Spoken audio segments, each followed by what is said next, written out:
دكتور خالد شخير تفضل. شكرا الأخ الرئيس. الأخ الرئيس،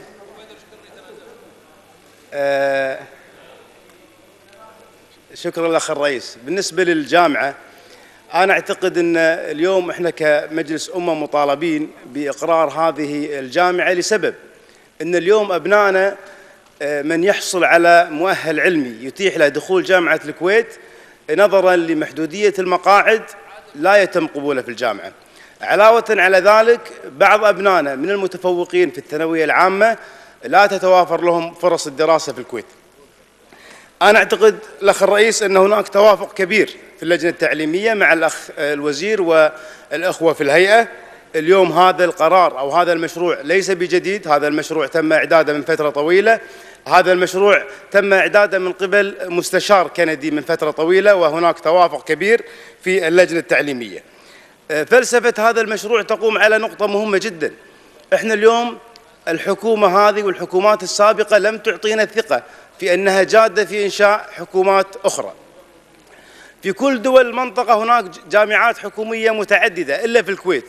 جامعة صباح السالم فترة طويلة تقريبا 8 إلى 10 سنوات، وهذه الجامعة نسمع بها ولا نراها. هناك أمر آخر يمكن الأخ وزير التربية إحنا طلبنا منه في اللجنة التعليمية، ويمكن معلومة لا يعلم بها الكثير، أن أثناء فترة حل مجلس الأمة تم صدور مرسوم بإنشاء جامعة حكومية ثانية، وأن يتم العمل بهذه الجامعة في شهر 9 القادم.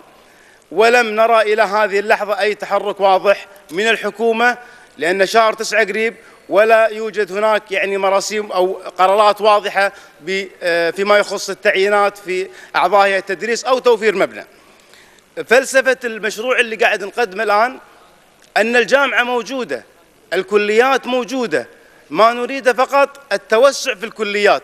اليوم الكليات موجودة، الأقسام موجودة، المباني موجودة، ما نحتاجه فقط هو قرارات إدارية.